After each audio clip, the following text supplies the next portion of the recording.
Why are small groups necessary? The Ladder of Reading and Writing is another infographic that gives a perfect illustration of the types of students in our classroom. According to Nancy Young, structured literacy is a teaching approach for educators working with individuals or small groups that teaches the components of the structure of language based on need. This graphic breaks down the average percentages of students in each area and what each colored area requires. Take a look at each color: the deep, bright green, the lighter green. These students do pretty well when it comes to the balanced literacy approach. The top green are your 5 to 10% of students that come in, they're either already readers or learning to read seems effortless. The 35% is learning to read is relatively easy with broad instruction. There should be some explicit instruction for spelling and writing that is likely needed for these students. But overall, this group is doing okay. This group down here in the orangish and deep red are the students that we think of where we're wondering, how can we help them? How can we help them with reading? Learning to read, spell, write proficiently requires code-based, systematic, and explicit instruction. And same with this 10 to 15% down here. But instead of just code-based, systematic, and explicit instruction, these students need intensive instruction where frequent repetition is given and there's time to have that repetition. Small groups are necessary for this 60% of students of whom repetition is needed. It is the only way to get the repeat or even front loading while not disengaging those on target. As you see from the bottom of our ladder all the way to almost the top, is that facets of structured literacy is valuable. Down here, it is essential. So, over half of our students' structured literacy approach is essential.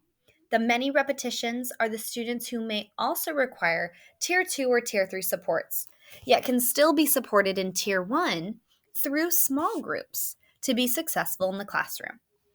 Students with dyslexia require this. Students with dyslexia most likely fall in the red area until additional strategies such as direct instruction in phonics, overlearning, multisensory delivery, and sound, music, and rhyming games are provided to those students. If left to the balanced literacy, 60% will continue to struggle. And research shows that 3 out of 5 people incarcerated cannot read. That is a true statistic we are looking at.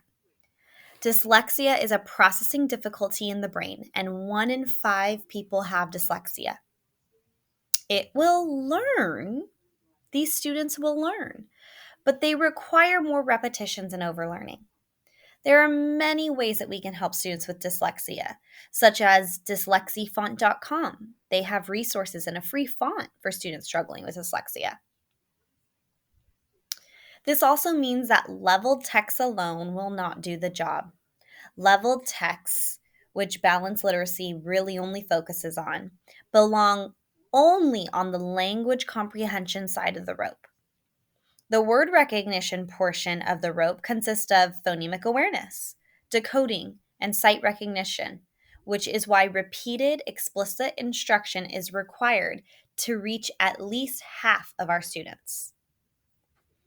Nancy Young says that this graphic is to help educators and parents better understand the wide range of ease when it comes to learning to read and write and the instructional implications.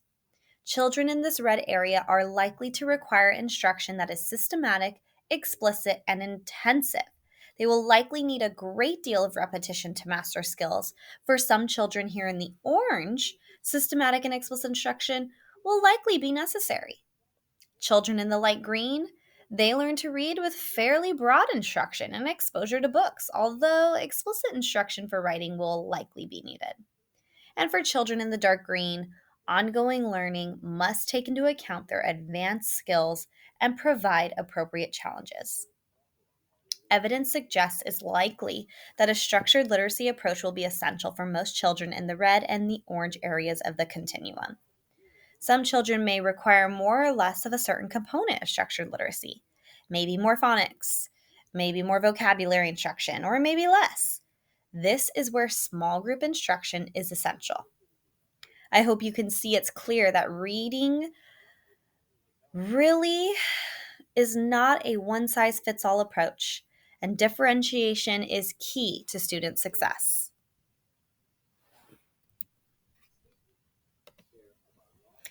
Let's get back to our reading rope. As you see here at the language comprehension side, level texts really live in this area.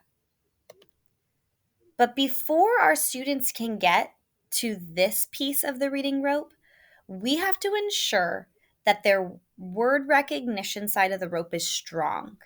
Now, yes, while phonological awareness, decoding, and sight recognition are being worked on in the lower grades, we are still building that vocabulary. We're still working on background knowledge. But in order for them to be independently skilled readers, then repeated explicit instruction is vital in the word recognition section of the rope. Again, leveled text belongs on the language comprehension side of the rope. We do not need to throw away our leveled texts, yet we need to use them at the appropriate time when our students are ready to move from decodables to leveled texts.